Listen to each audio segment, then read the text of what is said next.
সমৰদা হেৰাই গ'ল আকৌ আজি এই বেয়া খবৰটো প্ৰদীপ বৰুৱা ডাঙৰীয়া আমাৰ মাজৰ পৰা নোহোৱা হ'ল আৰু তেখেতৰ সন্মুখৰ পৰা বৌদ্ধিক নেতৃত্ব দিছিল অসমৰ প্ৰতিটো সংকটৰ সময়ত তেখেতে জাতীয় জীৱনক বাটৰ সন্ধান দিছিল অসম আন্দোলনৰ সময়ত তাৰ পিছৰ প্ৰতিটো সংকটত তেখেতে বৌদ্ধিকভাৱে জাতীয় জীৱনক আগুৱাই নিছিল আৰু প্ৰকৃতপক্ষত অসমক মনে প্ৰাণে ভাল পোৱা এগৰাকী ব্যক্তি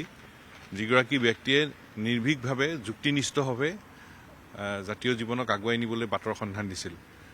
তেনে এগৰাকী ব্যক্তিত্বক আমি হেৰুৱালোঁ আৰু সদৌ অসম ছাত্ৰ সন্থাই আমি এগৰাকী অভিভাৱক হেৰুৱালোঁ দেখিছোঁ বহুকেইগৰাকী জ্যেষ্ঠ ব্যক্তিও আজি ওলাই আহিছে খবৰ ল'বলৈ আহিছে আৰু শেষ যাত্ৰা হ'ব গতিকে তাৰ পূৰ্বে খুব দুখ লগা খবৰ বিহুৰ বতৰ সেইদিন আমি সমৰদাক হেৰুৱালোঁ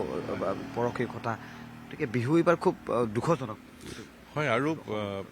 এগৰাকী অসমক মনে প্ৰাণে ভাল পোৱা ব্যক্তি যিগৰাকী ব্যক্তিয়ে